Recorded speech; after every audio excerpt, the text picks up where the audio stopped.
காலை வேளையில இயேசு கிறிஸ்து நாமத்தில் எங்களை வாழ்த்துகிறேன். இந்த நேரத்தில் நம்ம ஜெபிச்சு கொஞ்ச நேரம் நம்ம தியானிப்போம். நம்ம ஜெபிப்போம். இந்த அன்புள்ள ஆண்டவரே, இந்த காலை வேலைக்காக நன்றி ஆண்டவரே. இந்த நேரத்தில் ஆண்டவரே எங்களுக்கு மற்றொரு நாளை என்று எங்கள் வாழ்க்கையில நீர் கொடுத்திருக்கிறது, எனக்காக நன்றி.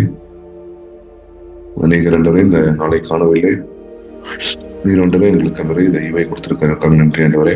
இந்த நாளிலும் ஆண்டவரே உங்களுடைய வசனத்தை தியானிக்கிறதுக்கு கொடுத்த நேரத்துக்காக நன்றி. இந்த நேரத்தை ஆண்டவரே எங்களுக்கு பிரயோஜனப்படுத்தி கொடுங்க.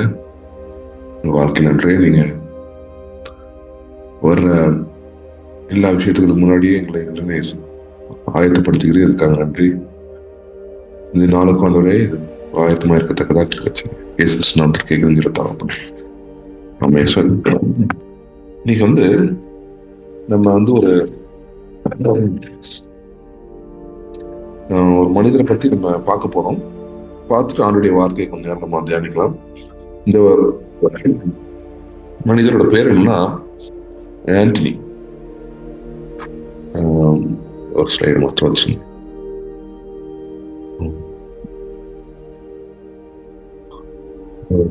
ஆண்டனி அவர் பேர். ஆண்டனி தி கிரேட்னு சொல்லுவாங்க, இல்ல செயின்ட் ஆண்டனி தி கிரேட்னு சொல்லுவாங்க. ஒரு சிலர் செயின்ட் ஆண்டனி ஆஃப் ஈஜிப்ட்னு சொல்லுவாங்க. இவரு 281 AD பிறந்தார். அவரு இவரு பிறந்த இடம் ஈஜிப்ட்ல. இந்த நல்ல ஒரு பணக்கார குடும்பத்துல பிறப்பார் ஆண்டனி என்பவர். இவரு பிறந்து கொஞ்ச நாள்ல பாத்தீங்கன்னா இவர் பிறந்தது ஒரு நல்ல ஒரு வசதியான குடும்பத்துல பிறப்பாரு. ஆனா அவர் ஒரு 20 வயசு இருக்கும்போது அவருடைய அப்பாவும் அம்மாவும் இறந்து போயிடுவாங்க. ஆனா அவங்க அப்பா அம்மா அவங்க ஆண்டவருக்குள்ள வளர்த்திருப்பாங்க. அவங்க 2 பேரும் இயேசு கிறிஸ்துவ அறிந்தவர்கள். இந்த அப்போ என்ன பண்ணுவாரு, இவரு இந்த 20 வயசு வாலிபனா இருக்கும்போது ஒரு என்ன சொல்லலாம், மங்க்னு சொல்லுவாங்க, நம்ம பிரம்மச்சாரின்னு சொல்லுவோம்ல, அந்த மாதிரி அந்த காலத்துல என்ன பண்ணிடுவாங்க, ஒரு சிலர் ஆண்டவருக்காக ஒப்பு கொடுத்து வாழ்ந்துகிட்டு இருப்பாங்க. அந்த மாதிரி ஒரு மனிதர் பால் ஆஃப் தீபஸ் ஊர்ல சேர்ந்த பாலை என்னமோ சந்திப்பார். அவரு பாத்தீங்கன்னா 15 வருஷமாக ஆண்டவரை தனிமையாக தேடி கொண்டிருப்பார் டெசர்ட், வனாந்திர பகுதியில. இந்த மனிதர் அவர் பார்த்த உடனே இவருக்கும் என்ன ஆகுது, ஆண்டனிக்கும் நானும் என்ன பண்ணணும், அவரை மாதிரி முழு நேரமும் ஆண்டரை தேடுற மனிதனா இருக்கணும் அப்படின்னு ஆசைப்படுறாரு. அந்த காலத்துல பாத்தீங்கன்னா AD 312 என்னது, அந்த காலத்துல ரொம்ப கிறிஸ்தவம் ரோம் அரசாட்சியில பரவ ஆரம்பிக்குது. காரணம் என்னன்னா, கான்ஸ்டன்டைன் அப்படின்னு ஒரு ராஜா கிறிஸ்தவம் தான் உண்மையான மதம் அப்படின்னு அந்த ஒரு நாட்டோட மதத்தை கிறிஸ்தவ மதமா மாத்திடுறாரு. அதனால என்ன ஆகுது, கிறிஸ்தவம் எல்லாருமே நிறைய பேர் அக்செப்ட் பண்றாங்க. ஒரு நல்ல விஷயமும் நடக்குது, கெட்ட விஷயமும் நடக்குது. நல்ல விஷயம் என்னன்னா, எல்லாருமே நிறைய பேர் கிறிஸ்தவர்களா மாறுறாங்க. கெட்ட விஷயம் என்னன்னு பாத்தீங்கன்னா, நிறைய பேர் உலக பிரகாரமான கிறிஸ்தவர்கள் நிறைய பேர் ஆயிடுறாங்க. இதை பார்த்த இந்த ஆண்டனிக்கு ரொம்ப மன வருத்தம். அவர் உண்மையாவே நாட்டுக்குள்ள வாழணும்னு ஆசைப்படுறாரு. சோ அவர் என்ன பண்றாரு, இந்த பால்ன்றவரை பார்த்த உடனே இவருக்கு அவர் நான் கிறிஸ்தவ ஒரு ஆண்டவர் முழு நேரமும் தேடணும் அப்படின்னு ஆசைப்படுறாரு. அந்த அந்த நாட்களில அவர் ஒரு செய்தியை கேட்கிறார். மத்திய 19:21 இயேசு கிறிஸ்து சொல்றது ஒரு வாலிபனை பார்த்து சொல்றாரு இல்லையா, நீ உன்னோட இருக்கிறது எல்லாத்தையும் வித்துட்டு போற இலைகளுக்கு கொடுத்துட்டு நீ என்ன பின்னாடி வா அப்படின்றத அவர் கேட்கிறாரு. சோ அவர் என்ன பண்றாரு, அதை அப்படியே கீழ்படுகிறார் 100%. அவருக்கு இருந்த அவங்க அப்பா அம்மாவும் அவனுக்கு நிறைய சொத்து விட்டு போயிருப்பான். அந்த சொத்தெல்லாம் வித்துறாரு. வித்து இலைங்களை குடிச்சிட்டு இவரு என்ன பண்ணிடுறாரு, ஒரு ஒரு மாங்குன்னு சொல்லுவாங்க, விட்டுட்டு எல்லாத்தையும் என்ன பண்றாரு, ஒரு சாதாரண ஒரு அப்படி சாதாரணமா அப்படி போயிடுறாரு, ஒரு டெசர்ட் வனாந்தரத்துக்கு போயிடுறாரு ஆண்டரை தேடுறது. ஸோ இந்த இடத்துல இருந்து ஆண்டர் அதிகமாக தனிமையாக அவர் திரும்ப தேடுறாரு அந்த வனாந்தரத்தை. அநேக நாட்கள் ஜெபித்து கொண்டு ஒரு ஃபாஸ்டிங் இருந்து ஆண்டர் வந்து தேடுறாரு. அவர் வந்து அநேக பிசாசின் போராட்டங்களையும் அந்த இடத்துல சந்திச்சாருன்னு அவரு அநேகருக்கு சொல்லியிருக்கிறாரு. ஆனா அந்த 5 நாட்கள்ல அவர் வந்து ரொம்ப ஆவிக்குரிய வாழ்க்கையில அதிகமாக வளர்ந்தது பாக்குறோம். அநேக பேர் வந்து அவங்ககிட்ட வந்து அவரோட உபதேசத்தை கேட்பாங்களாம், அவர்கிட்ட வந்து ஒரு சில கைடன்ஸ் கேட்பாங்க. அநேகருக்கு ஆவிக்குரிய தகப்பனா வந்து தோன்றினார் சென்ட் ஆண்டனி என்றார். அதுக்கப்புறம் இந்த மனாந்தரத்துல இருக்கும்போது அவர் வந்து ஒரு சில சமுதாயத்தை வந்து உருவாக்கினார், சின்ன சின்ன குழுக்குட்டி சமுதாயங்களை உருவாக்கி ஒரு கிறிஸ்தவ மொனாஸ்ட்ரிஸ் சொல்லுவாங்க, அந்த இடத்துல வந்து தங்கி ஆண்டு தேடுறதுக்காக ஆண்டு வந்து இந்த ஒரு சின்ன சின்ன மொனாஸ்ட்ரி கட்டினாராம். உலக பிரகாரமா இல்லாம அங்க வந்து ஆண்டவரை வந்து ஜபத்தினாலையும் ஒரு பாஸ்டிங்னாலையும் வேலை செஞ்சுட்டு கையின் பிரயாசத்தை செய்யறது செஞ்சுட்டு ஆண்டர் தேடுறது வந்து பண்ணாராம். ஸோ அவரோட உருவம் வந்து ரொம்ப சிம்பிளாம், வேலை செய்யணும், கையில வச்சு கை வேலை செய்யணும், ஜபிக்கணும், நம்ம ஃபாஸ்டிங் ஆண்டர் தேடணும். இதுதான் அவரோட சிம்பிளா ஒரு கொள்கைகள் இருந்துச்சு. அவர் வந்து அடிக்கடி சொல்றது என்னன்னா, ஒரு விஷயத்த சொல்லணும், நம்ம வந்து அநேக நேரத்துல வந்து நம்ம சரீர பிரகாரமான சரீரத்தை வந்து நம்ம நல்லா கவனிக்கணும், நல்லது, அது வந்து மரணத்துக்குள்ள போகக்கூடாதுன்னு நம்ம நினைக்கிறோம். ஆனா அதே அளவுக்கு அது கூட மேலாக என்ன பண்ணணும், நம்மளோட ஆத்மா அது வந்து மரணத்துக்குள்ள போகக்கூடாதுன்னு நம்ம வந்து ஆசைப்படணும் அப்படின்னு அவர் அப்பப்போ அடிக்கடி சொல்லலாம். ஏன்னா அதுக்குதான் தடைகள் நிறைய இருக்கும். நம்ம ஆவி ஆத்மா வந்து இறந்து போவதற்கு தடைகள் வந்து நிறைய இருக்கும். அதுல நம்ம ரொம்ப முக்கியத்துவம் செலுத்தணும்னா நம்ம வாழ்க்கை ஆண்டுக்கு ஆசீர்வாதமா இருக்கும் அப்படின்னு சொல்றாரு. ஸோ இதுதான் இவரோட வாழ்க்கையில வந்து ஒரு சுருக்கமாக பாத்தீங்கன்னா இவரோட வாழ்க்கை ஒரு ஹிஸ்டரி. இப்போ இவரோட வாழ்க்கையில இருந்து நம்ம என்ன கற்றுக்கொள்ளலாம்னு பாத்தீங்கன்னா, இவரோட வாழ்க்கை வந்து ஆவிக்குரிய விஷயங்களை தேடுறதா இருந்துச்சு. அது எப்படி தேடினாருன்னா தனிமையாக தேடினார், ஒரு தனிமையான ரீதியாக ஆவிக்குரிய வாழ்க்கையை தேடுறது. எப்படி தேடினாரு தனிமையாகனா, தனிமையாக ஒரு சில நேரங்களை ஆண்டுக்கு செலவிட்டார். ஸோ பர்சனல் ரிலேஷன்ஷிப் காட் தனியாக ஆண்டு தேடுவது. இன்னைக்கு நிறைய நேரத்தில் நம்ம வந்து டிவோஷன் எடுக்கிறோம், இந்த மாதிரி டிவோஷன் ஜாயின் பண்றோம், நல்லது, பைபிள் சர்ச்சுக்கு போறோம், நல்லது, எல்லாமே நல்லது. பட் தனிமையாக ஆண்டவர் தேடுறது வந்து ரொம்ப முக்கியமானது. இயேசு கிறிஸ்து வனாந்தரத்துல என்ன பண்ணாரு, தனிமையா போய் ஜெபம் பண்ணாருன்னு அநேக நேரத்துல நம்ம பார்க்கணும். காலையிலேயே போவாரு, ஈவினிங் போயிடுவாரு, தனிமையாக போய் ஜெபம் பண்றாரு. ஸோ தனிமையாக நீங்க ஆண்டரை தேடுறதுலதான் ஆண்டருக்குள்ள வளர்ச்சி உங்களுக்கு காணப்படும். ஆண்டர் வந்து உங்க கூட தனியா பேசுவார்.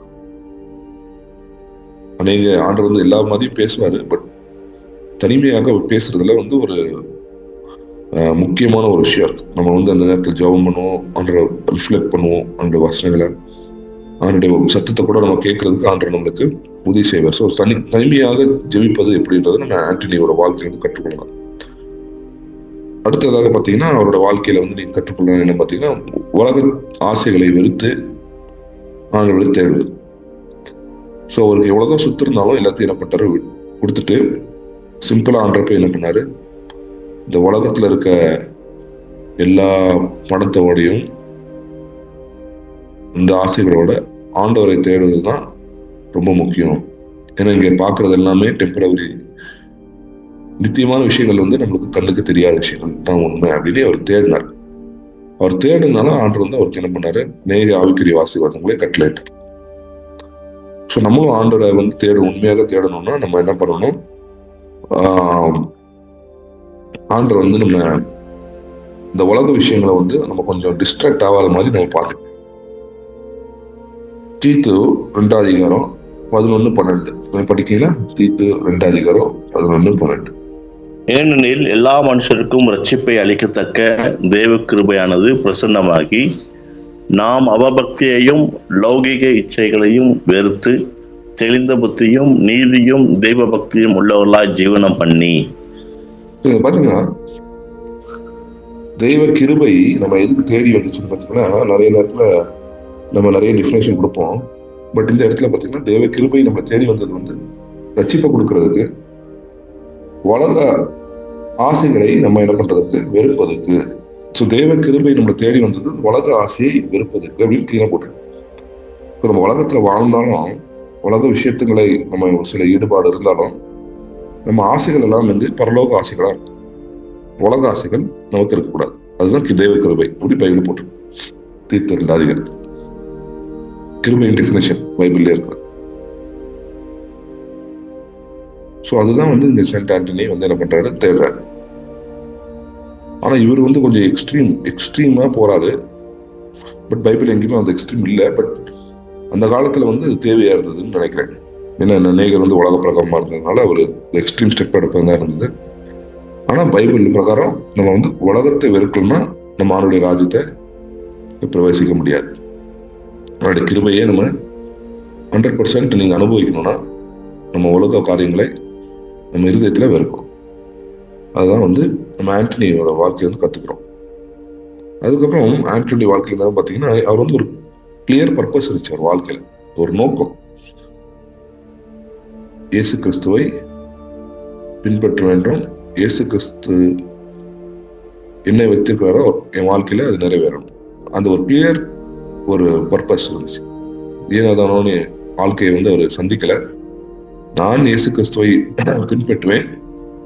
இயேசு கிறிஸ்து என்ன என் வாழ்க்கையில வைத்திருக்கிறாரோ அதை நான் அந்த என்னோட ஓட்டத்தை முடிப்பேன். பவுல் சொன்ன மாதிரி நான் ஓட்டத்தை முடிப்பேன் சொன்ன மாதிரி இவர் என்ன பண்றாரு, இயேசு கிறிஸ்துவை ஃபாலோ பண்ணி அவர் சித்தத்தை முடிப்பேன். அந்த ஒரு பர்பஸ் இருந்துச்சு. அதே மாதிரி நம்ம எல்லார் வாழ்க்கையிலையும் ஆண்டவர் வந்து ஒரு நோக்கத்தை வச்சிருப்பாரு. ஆனா அந்த நோக்கம் வந்து இயேசு கிறிஸ்துவை பின்பற்ற மாட்டினதான் அதை முடிக்க முடியாது. அதனாலதான் நம்ம வாழ்க்கையில இயேசு கிறிஸ்துவை பின்பற்ற வேண்டும். அவர் நோக்கத்தை அறிந்து கொண்டு அதை நம்ம வந்து என் வாழ்க்கையில ஒரு சித்தத்தை முடிக்கணும். 4ஆவதாக பாத்தீங்கன்னா, அவர் வந்து ஒரு விசுவாச வீரரா இருந்தார். அவர் வந்து இந்த வனாந்தரத்துல வாழும் போது அந்த காலத்துல பிசாசின் போராட்டம் அதிகமா இருந்தது. அவர் ஃபாஸ்டிங் இருந்ததுனால. அதுக்கப்புறம் அவர் வந்து நிறைய ராஜாக்கள் வந்து அவர் கொல்லணும் அப்படின்னு நிறைய ப்ரோசிக்யூஷன் பண்ணாங்க, அவரை துன்புறுத்துறாங்க. ஆனாலும் அவர் வந்து ஒரு விசுவாசியா இருந்து அநேகரை வந்து என்ன பண்ணாரு, இயேசு கிறிஸ்து கூட நடத்தினே அவங்களை அரவணைச்சு அவங்களுக்கு பாதுகாப்பு கொடுத்து அவங்களுக்கு உணவையும் கொடுத்து வேலையும் கொடுத்து அவர் பாதுகாத்துப்பட்டார். ஸோ இவர் வனாந்தரத்தில் இருந்தாலும் அநேகருக்கு ஹெல்ப் பண்ணார், விசுவாசத்தை காற்றுக்கொண்டார். அந்த மாதிரி நம்ம காலங்கள்ல, கஷ்டமான காலங்கள்ல ஆண்டோட விசுவாசத்தை காற்றுக்கொள்ள வேண்டும். ஆனா ஒரே ஒரு விஷயம் மட்டும் நம்ம ஞாபகம் வச்சுக்கணும். இங்க வந்து கொலோசியர் 2 அதிகாரம்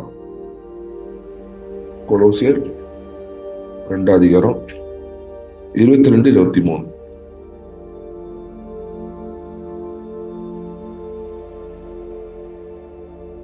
இவையெல்லாம் அனுபவிக்கிறதுனாலே அழிந்து போகும். இப்படிப்பட்ட போதனைகள் சுய இஷ்டமான ஆராதனையும் மாயமான தாழ்மையையும் சரீர ஒடுக்கத்தையும் பற்றி ஞானம் என்கிற பெயர் கொண்டிருந்தாலும் இவைகள் மாம்சத்தை பேணுகிறதற்கே ஒழிய மற்றொன்றுக்கும் பிரயோஜனப்படாது. இந்த பைபிள்ல வந்து பைபிள் அடிப்படை பாத்தீங்கன்னா, ஒரு மாம்ச இச்சையிலிருந்து நம்ம வராத இருக்கிற இந்த மாதிரி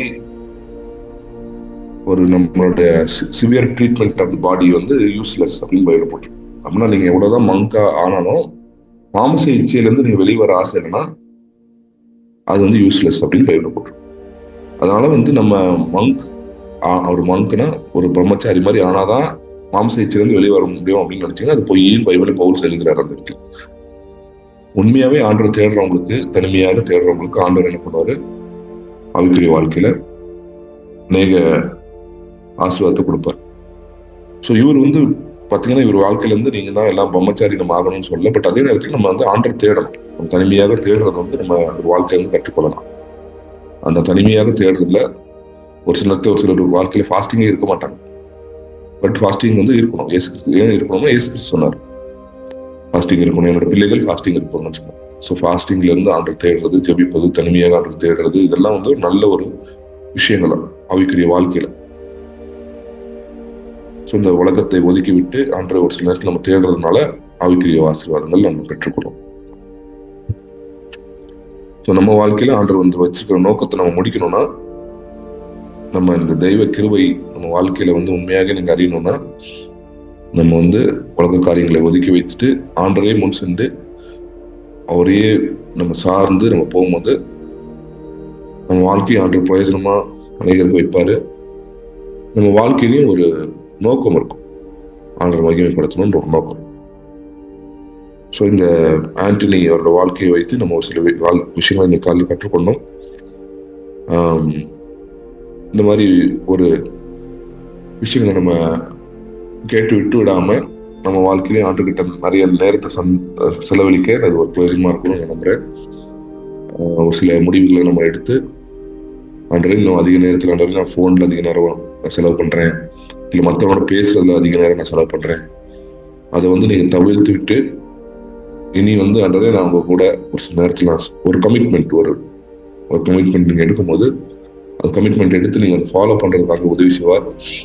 இன்னும் அதிகமாக ஆவிக்குரிய வாழ்க்கையில நம்ம வளர ஆண்டு ஹெல்ப் பண்ணார். நிச்சயம் எங்கள் அன்புள்ள ஆண்டவரே, இந்த கால நேரத்தில் ஆண்டவரே செயின்ட் ஆண்டனி அவரோட வாழ்க்கையில இருந்துட்டு ஒரு சில விஷயங்களை நான் கற்றுக்கொள்ளத்தக்கதாக கிருபை செய்தீர். மகன் எப்படி ஆண்டவரே தனிமையிலே உண்மை தேடினாரோ அதே மாதிரி ஆண்டவரே நாங்கள் தனிமையிலே ஜெபத்துடன் ஒரு சில நேரத்தில் ஃபாஸ்டிங் உடன் ஆண்டவரே இந்த உலகத்தை ஒடுக்கி விட்டு நாங்கள் உண்மை தேடத்தக்கதாக எங்களுக்கு கிருபை செய்யும். அநேக ஆவிக்குரிய ஆசீர்வாதங்களை ஆண்டவரே இந்த மாதிரி நம்ம பெற்றுக்கொள்ள முடியும் என்று நம்ம அவரோட வாழ்க்கையில தெரிஞ்சுக்கிறோம். அது ஆண்டவரே அந்த மாதிரி ஆசீர்வாதங்கள் ஆண்டவரே இந்த மீட்டிங்களுக்கு ஒருத்தர் கட்டளையிட மாட்டார். அந்த நாட்களை ஆண்டவரே பிரயோஜனப்படுத்திக் கொள்ளத்தக்கதாக கிருபை செய்யும். ஆசீர்வதிங்க. இயேசு கிறிஸ்து நம்பிக்கை கேட்கிறது. ஆமென்.